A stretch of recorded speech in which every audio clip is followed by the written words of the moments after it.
नमस्कार, मैं कमल शर्मा आप सभी का इकोनॉमी के एमसीक्यू सीरीज में स्वागत करता हूं। पिछली दो क्लासेस में हमने लगभग 20 के आसपास जो है एक्सपेक्टेड क्वेश्चंस का एमसीक्यू जो है वो डिस्कस कर लिया है, जिसमें हमने काफी स्पेक्ट्रम से जो है वो क्वेश्चन आपके सामने लाने का प्रयास किया। उस स्पेक्ट्रम में हमने deficit financing, monetary policy, budget से रिलेटेड काफी क्वेश्चन आपके सामने डिस्कस किए। प्रीवियस वीडियो में हमने जो है वो इंडेक्सेस से, कोएफिशिएंट से और कुछ स्कीम से रिलेटेड भी आपके सामने क्वेश्चन जो है वो आपके सामने हम लाए थे। आज जिस तीसरे एमसीक्यू सीरीज में जो है हम आपके सामने जो है कुछ और एक्सपेक्टेड क्वेश्चन जो है वो लेके आए हैं। इसमें काफी ज्यादा क्वेश्चन जो है आपको स्कीम से रिलेटेड भी दिखेंगे, कुछ सस्टेनेबल डेवलपमेंट गोल से भी दिखेंगे और कुछ क्वेश्चंस जो है आपको पॉवर्टी और अगर हम बोलें तो ह्यूमन डेवलपमेंट एक्सपेक्ट से भी देखने को मिलेंगे। ये वीडियो आपके लिए बहुत इंफॉर्मेटिव होने वाला है, इसलिए आपको इस वीडियो को अंत तक देखना बहुत जरूरी है। तो आइए बिना समय गंवाए स्टार्ट करते हैं हमारा जो 21 से 30 का जो आज वीडियो क्वेश्चन जो आज हम डिस्कस करेंगे, एमसीक्यू डिस्कस करेंगे। देखते हैं कि वो एमसीक्यू किस प्रकार से है, क्या उनके बेसिस पे हमें कुछ एडिशनल इंफॉर्मेशन मिल सकती है, नहीं मिल सकती है। अगर कुछ एडिशनल इंफॉर्मेशन मिल सकती है तो वो किस प्रकार की मिल सकती है। तो आइए बिना समय गंवाए जो है स्टार्ट करते हैं अपनी एमसीक्यू सीरीज आज की, जिसमें 21वें क्वेश्चन से हम स्टार्ट करेंगे, क्योंकि 20 क्वेश्चन जो है हम ऑलरेडी जो इससे पहले डिस्कस कर चुके हैं। 21 से लेकर 30 क्वेश्चन तक जो है आज हम डिस्कशन अपना करने वाले हैं। तो पहला क्वेश्चन आपके स्क्रीन में जो आपको दिखाई दे रहा है, जिसमें क्या लिखा हुआ है, which of the following statement regarding प्रधानमंत्री मुद्रा योजना आर करेक्ट। इनमें से कौन से जो आपके सामने जो चीजें लिखी हुई है वो प्रधानमंत्री मुद्रा योजना के बारे में सही जानकारी जो है वो दे रही है। चीजें जो आ रही है वो किसके बारे में, वो हमसे पूछा जा रहा है कि हम जो चीजें पढ़ने वाले हैं उनमें से कौन सी चीजें जो है प्रधानमंत्री मुद्रा योजना को जो है वो इंडिकेट कर रही है।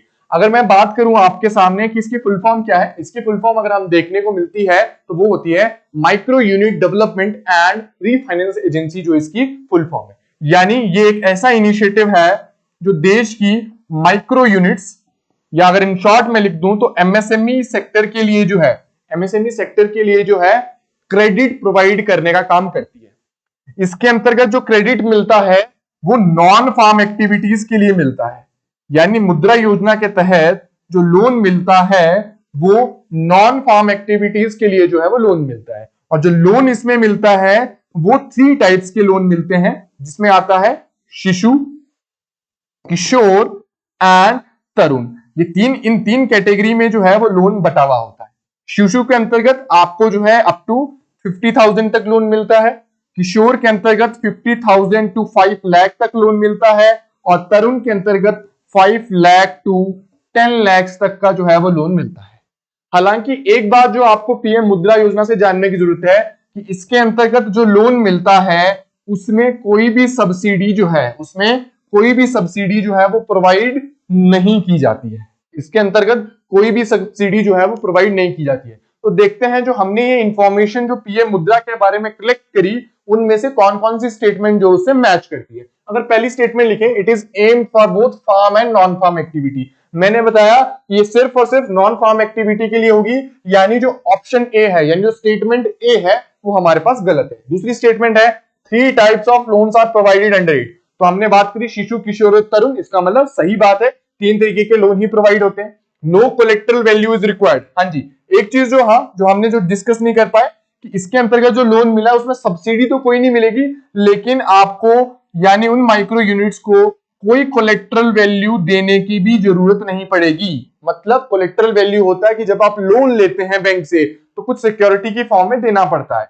जब एमएसएमई यूनिट्स या जब माइक्रो यूनिट्स जो है वो इसके अंतर्गत लोन लेगी तो उन्हें सिक्योरिटी के रूप में कुछ भी देने की जरूरत नहीं पड़ेगी। इसका मतलब जो तीसरी स्टेटमेंट है जो कहती है कि no collateral value is required, ये एक बहुत बिल्कुल जो है वो सही स्टेटमेंट है। चौथी statement, subsidy will be provided under this scheme, मैंने अभी आपको बता दिया है कि कोई सब्सिडी जो है स्कीम के अंतर्गत प्रोवाइड नहीं होगी। यानी आपका बी और सी ऑप्शन जो है वो करेक्ट है। जो हमारे पास ऑप्शन 3 जो है वो आता है, इसका मतलब प्रधानमंत्री मुद्रा योजना से रिलेटेड जो ये आपके पास सवाल है उसका ऑप्शन 3 जो है हमारे पास करेक्ट है। तो चलिए बढ़ते हैं अपने अगले सवाल की तरफ, जो आपकी स्क्रीन पे आपको इस तरीके से दिखाई दे रहा है। अब देखते हैं ये जो है हमारे पास वो किससे रिलेटेड है। ये भी एक जो है रिसेंट में जो स्कीम आई है, रिसेंट तो नहीं बोलेंगे, यानी आज से जो है 9 साल पहले जो स्कीम आई है उसी से ही रिलेटेड जो है ये इनिशिएटिव आया है। सवाल लिखा गया है कि make in India initiatives aimed at, कि मेक इन इंडिया जो है उसके इनिशिएटिव की एम क्या क्या थे। कि आपके सामने जो है वो 4 एम जो है वो लिखी गए हैं, आपसे ये पूछा गया है कि इनमें से कौन सा एम जो है मेक इन इंडिया इनिशिएटिव का है।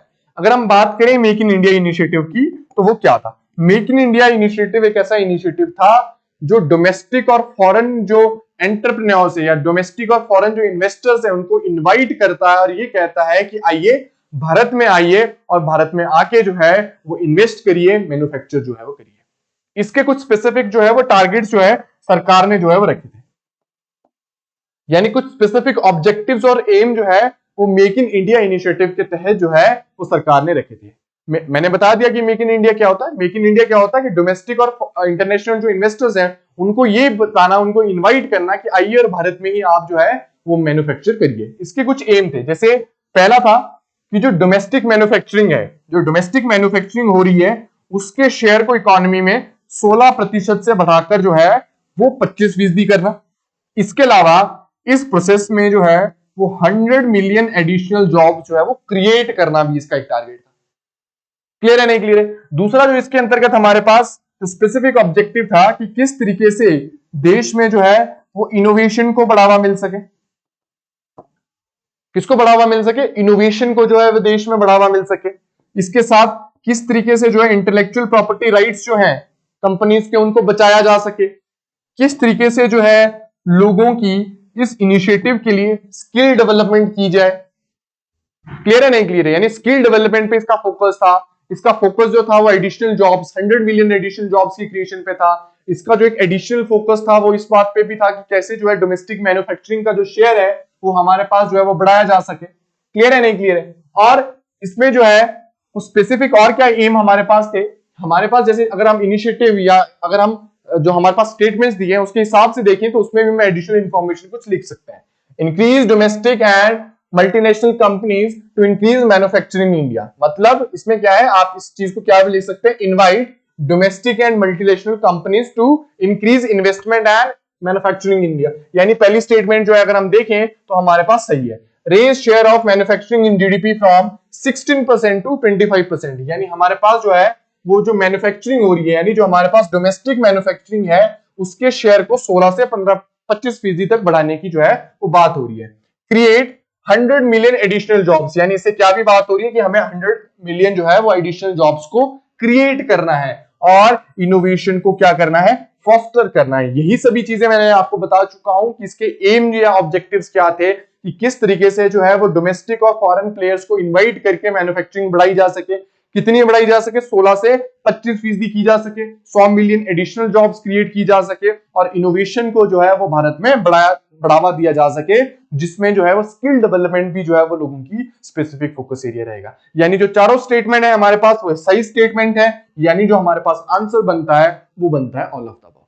ठीक है, बढ़ते हैं अपने अगले सवाल की तरफ जो आपकी स्क्रीन पे आपको अब दिखाई दे रहा है। ये अगला सवाल आपको क्या कह रहा है और हम जो है इसे क्या एडिशनल इंफॉर्मेशन जो है वो कलेक्ट कर सकते हैं। तो सवाल इस प्रकार से, which of the following statement regarding national food security mission is are correct.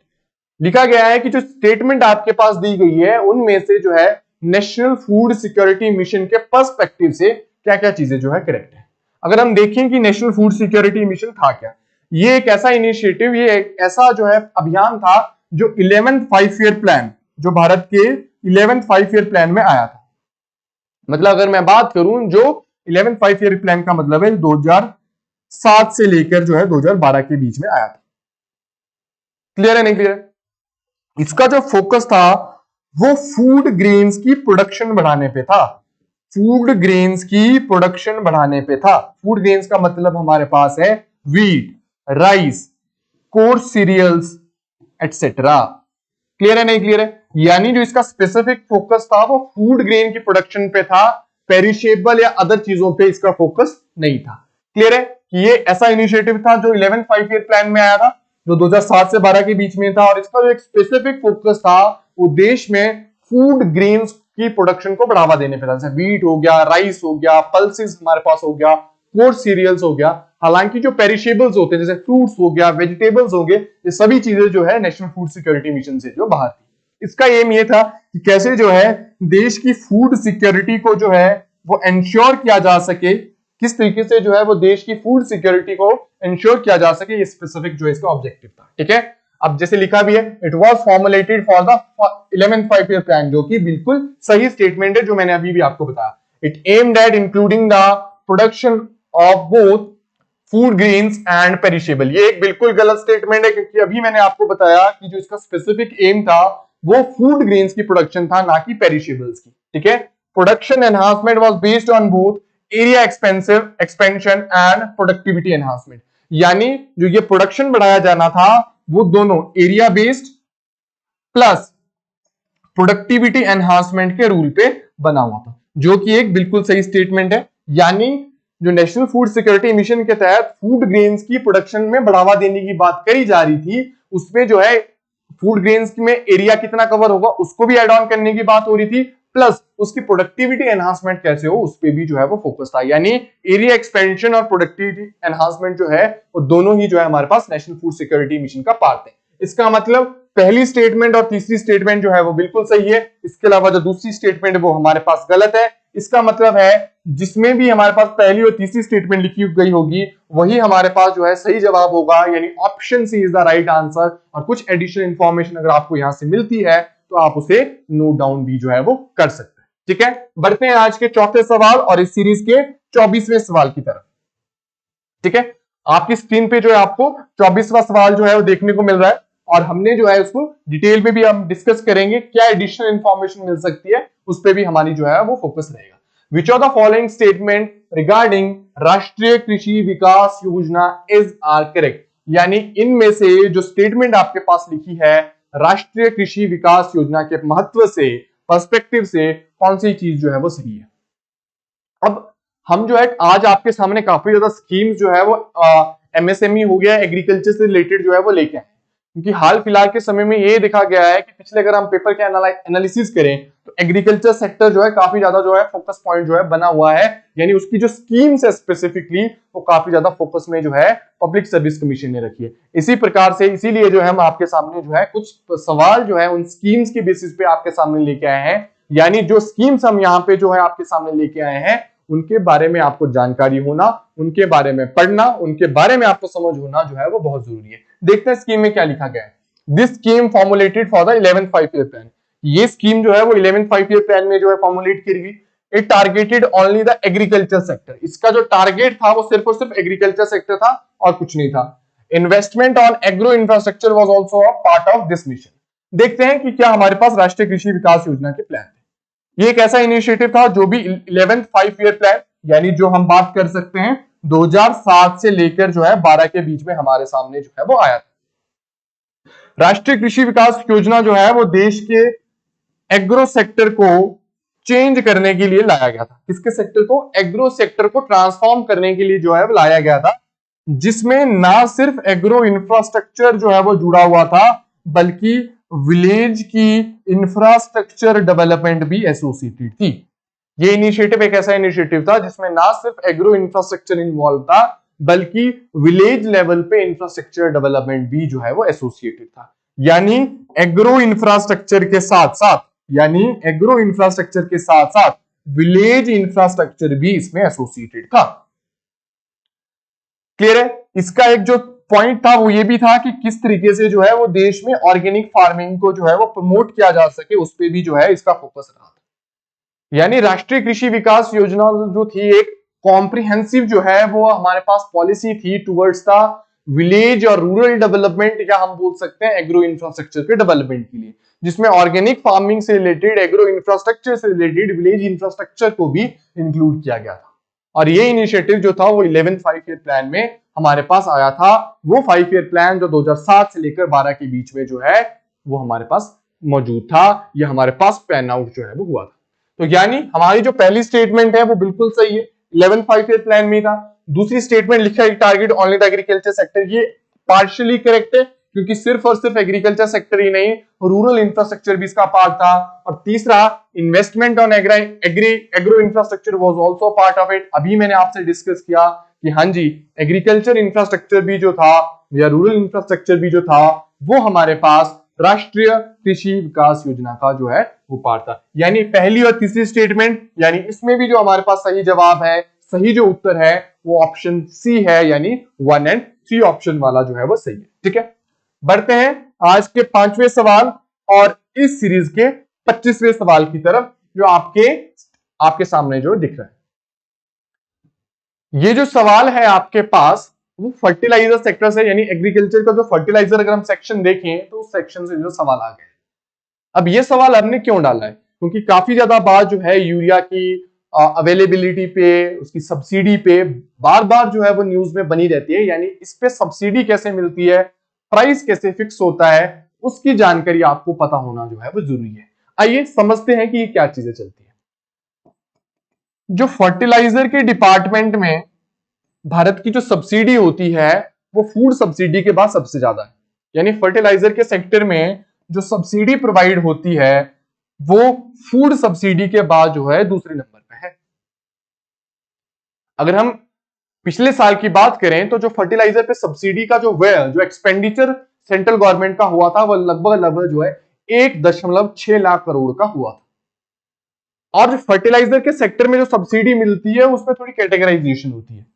ये सब्सिडी जो है वो 2 पार्ट में बटी हुई होती है, जिसमें एक साइड होती है यूरिया और दूसरी तरफ होती है other subsidy, other fertiliser subsidy, other fertiliser subsidy होती है।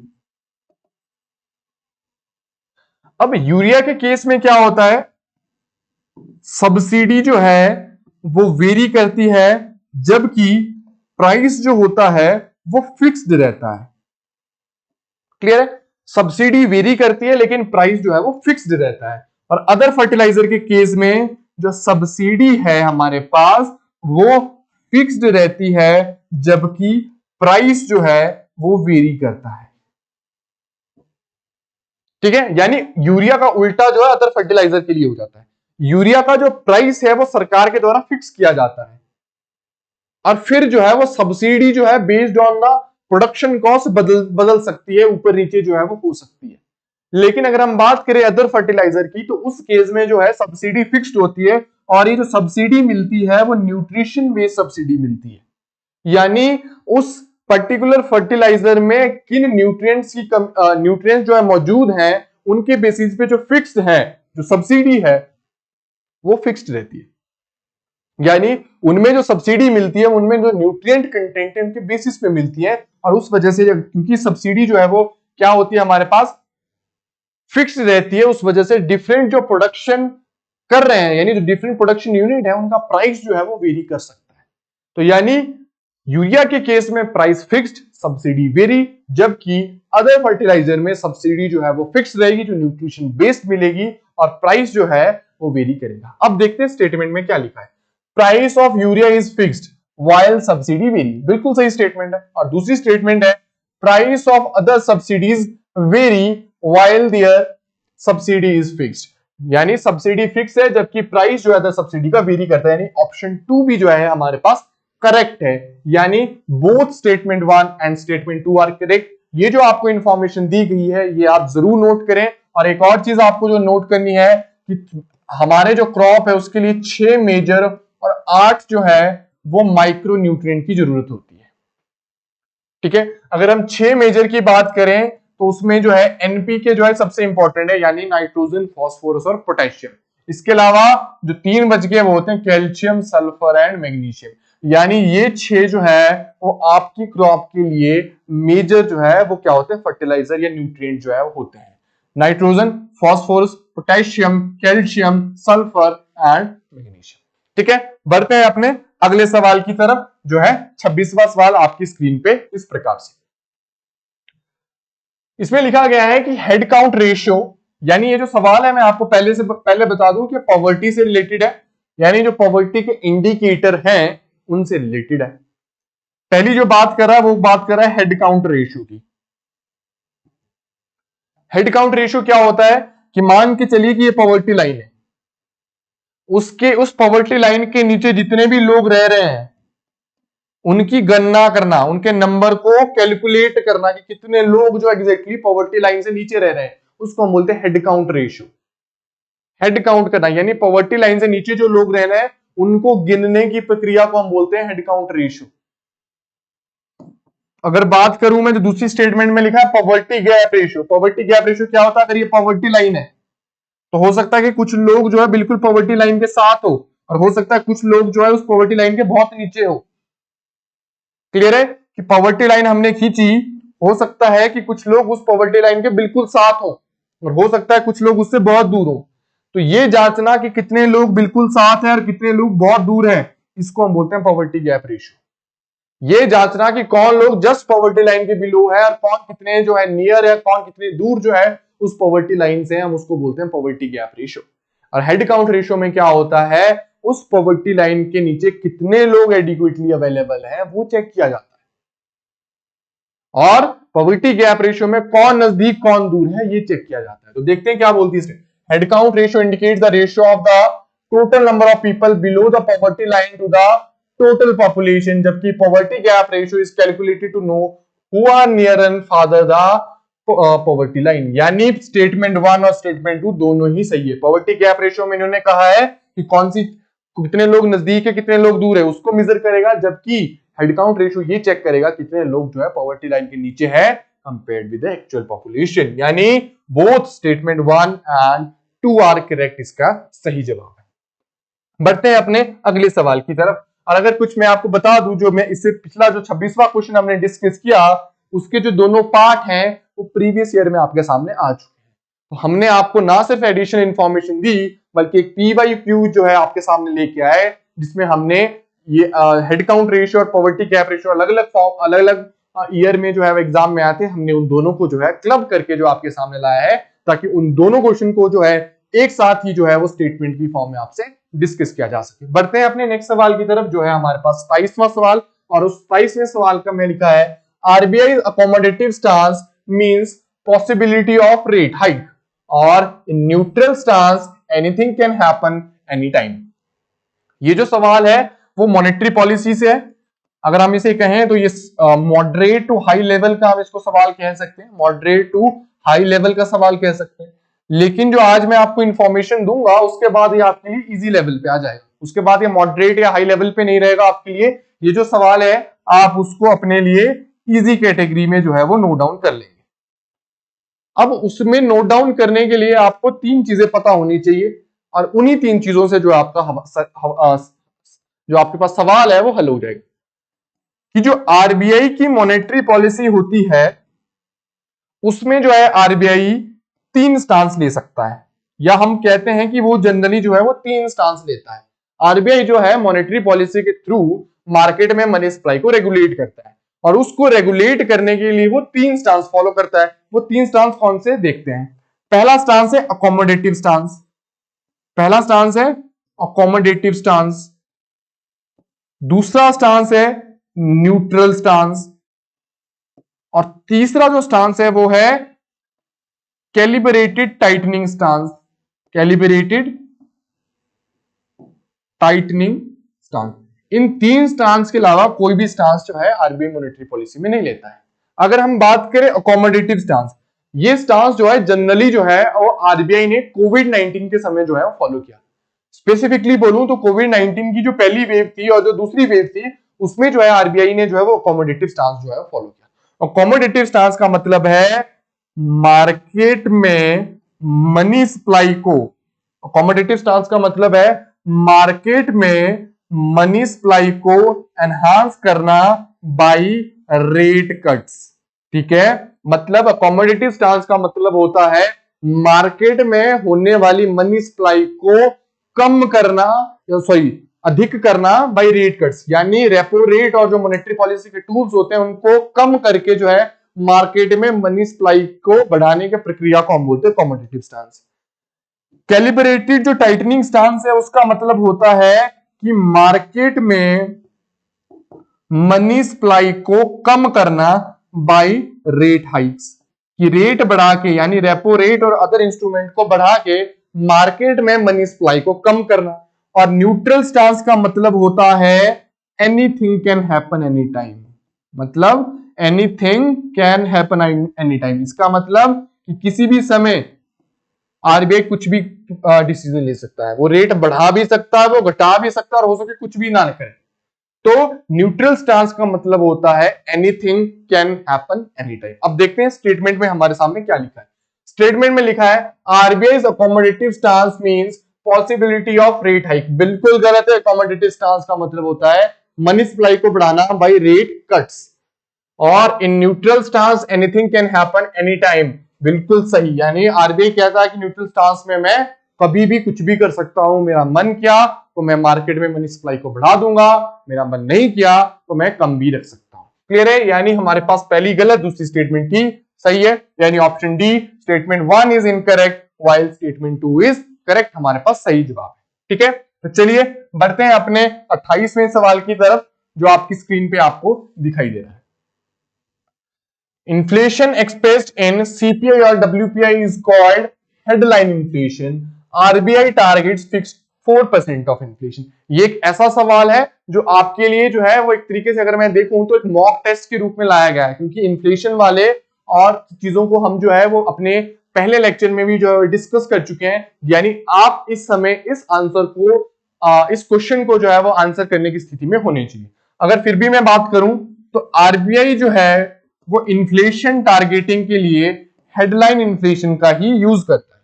हेडलाइन इन्फ्लेशन में consumer price index and wholesale price index होता है। यानी स्पेसिफिकली बोलूं तो आरबीआई जो है वो इन्फ्लेशन टारगेटिंग के लिए कंज्यूमर प्राइस इंडेक्स का यूज करता है।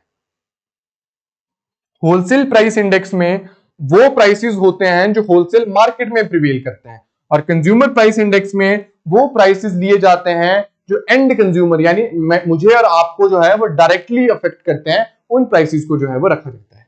आरबीआई जो है कितना जो इन्फ्लेशन टारगेटिंग करती है एनुअली, इन्फ्लेशन टारगेटिंग जो उनका रहता है वो 4% का रहता है with a band range of ±2%। यानी इन्फ्लेशन जो है वो 2 से 6% के बीच में अगर है तो इसका मतलब वो आरबीआई की टॉलरेंस बैंड में मौजूद है। अगर इन्फ्लेशन जो है वो 4% यानी ±2 के बैंड रेंज के साथ है, इसका मतलब है कि आरबीआई के लिए अगर इन्फ्लेशन 2 से 6% के बीच में है तो इसका मतलब है वो आरबीआई के लिए उसके टॉलरेंस बैंड में मौजूद है। यानी आरबीआई जो है वो फिक्स 4% को टारगेट नहीं करता है, बल्कि 4% को टारगेट करता है with band range of ±2%। Clear है? यानी स्टेटमेंट 2 को हम सही नहीं कह सकते, जबकि स्टेटमेंट 1 हमारे पास CPI और WPI is called headline inflation, ये बिल्कुल सही स्टेटमेंट है। यानी हमारे पास जो सही आंसर है वो हमारे पास है C option, which is statement 1 is correct while statement 2 is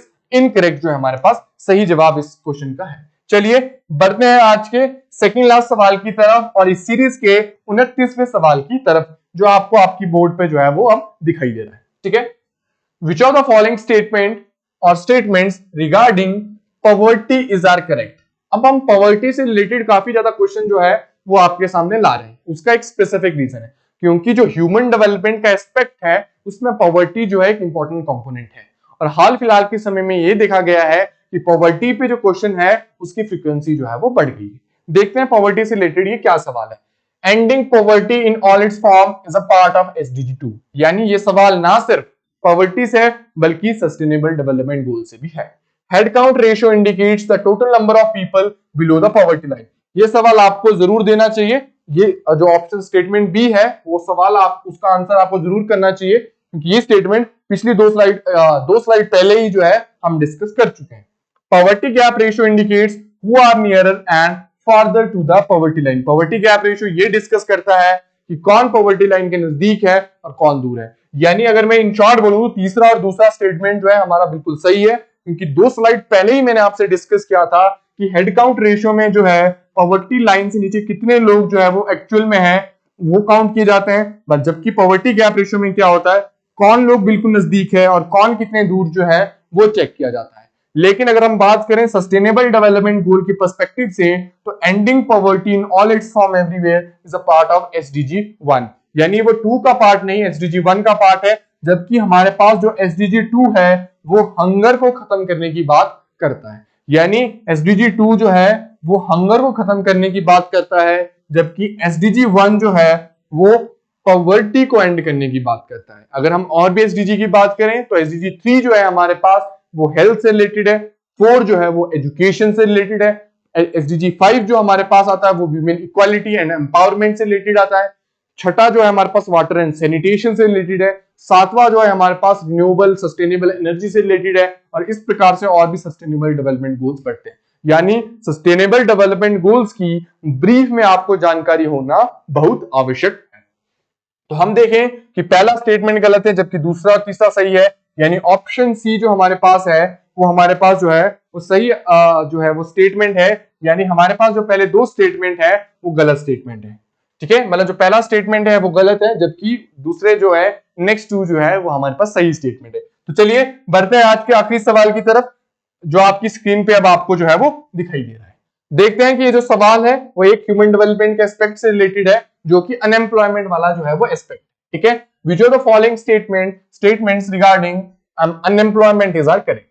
In disguised unemployment, number of people increases, but productivity remains the same. But in seasonal unemployment, employment is only seasonal based. Agriculture is the example of both seasonal and disguised unemployment. इस तरीके से आपके पास तीन statement जो दी गई है और आपसे पूछा गया है कि इस पे क्या है। अगर हम देखें तो अनएम्प्लॉयमेंट के काफी ज्यादा जो है वो टाइप्स जो है वो होते हैं, जिसमें स्ट्रक्चरल अनएम्प्लॉयमेंट आता है, हमारे पास साइक्लिक आता है, फ्रिक्शनल आता है, डिस्गाइज्ड आता है, सीजनल अनएम्प्लॉयमेंट आता है, क्रोनिक आता है, अंडर एम्प्लॉयमेंट आता है। ये सभी जो है हमारे पास पार्ट होते हैं अनएम्प्लॉयमेंट के। अब आपको जो है आज जो है सभी अनएम्प्लॉयमेंट के टाइप्स को पढ़ना जो है बहुत जरूरी है। उसमें से दो स्पेसिफिक हमने दिखे हैं उसको हम डिस्कस करेंगे। अब डिस्गाइज्ड अनएम्प्लॉयमेंट का मतलब होता है कि किसी भी इकोनॉमिक एक्टिविटी में लोग तो बढ़ रहे हैं पर उनके बढ़ने से प्रोडक्टिविटी नहीं बढ़ रही है। मान लो कोई एग्रीकल्चर फील्ड है, मान के चलते हैं कि ये फील्ड जो है पहले दादाजी के पास थी, तो एक इंसान जो है पहले इस पूरी फील्ड को कल्टीवेट करता था। अब दादाजी के दो लड़के हो गए तो उनमें क्या हुआ, एक को ये मिल गई, एक को ये वाला पार्ट मिल गया। यानी अब कितने लोग जो इन्वॉल्व हो गए इसमें, तीन इन्वॉल्व हो गए, एक दादाजी और दो उनके लड़के। अब क्या हो गया कि जो दो लड़के हैं उनके भी आगे दो लड़के, एक ये एक ये एक ये और एक ये। अब अगर हम देखें तो 1 2 3 4 7, यानी अगर हम 3 और प्लस 4 कर दें तो 7 लोग जो अब इस इकोनॉमिक एक्टिविटी में इन्वॉल्व हो गए। लेकिन वो लैंड एरिया तो फिक्स्ड है, उसकी प्रोडक्टिविटी बहुत ज्यादा तो बढ़ने वाली है नहीं। लेकिन हम अगर देखें तो नंबर ऑफ लोगों के बढ़ने से पर अगर इंडिविजुअल पे हम प्रोडक्टिविटी देखेंगे तो वो गिर जाएगी। कि पहले किसी की अगर देखेंगे आपकी पहले 4 हेक्टेयर की जमीन थी, अब वो 2 हेक्टेयर में बढ़ गई, वो अब 1 हेक्टेयर की रही है, फिर और बढ़ रही है। यानी नंबर ऑफ लोग तो बढ़ रहे हैं लेकिन वो जमीन का टुकड़ा उतना का उतना ही है, प्रोडक्टिविटी उतनी की उतनी है। तो हम उसको बोलते हैं डिस्गाइज अनएम्प्लॉयमेंट। मतलब नंबर ऑफ लोग तो बढ़ रहे हैं पर प्रोडक्टिविटी नहीं बढ़ रही है। फिर हम बात करते हैं कि सीजनल अनएम्प्लॉयमेंट क्या होती है। सीजनल अनएम्प्लॉयमेंट का मतलब है जब आपको जो रोजगार सीजन वाइज मिलेगा और बाकी सीजन में आप अनएम्प्लॉयड रहेंगे। जैसे एग्रीकल्चर हो गया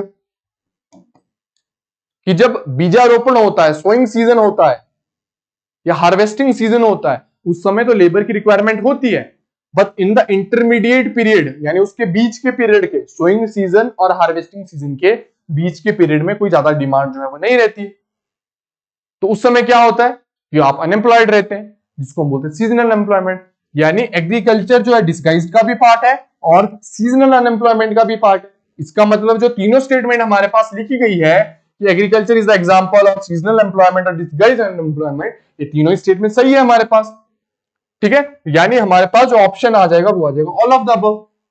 ठीक है, आने वाली क्लासेस में भी जो है हम कुछ और अनएम्प्लॉयमेंट के टाइप्स आपके पास लेके आएंगे ताकि आपके जो है पूरे अनएम्प्लॉयमेंट के टाइप्स जो है वो क्लियर हो जाए और उनके बेसिस पे क्या एडिशनल इंफॉर्मेशन आपको मिल सकती है उन पे भी फोकस एरिया रहेगा। तो मैं ये आशा करता हूं कि जो ये हमारा जो सेशन था आज भी 10 सवालों का वो आपको पसंद आया होगा।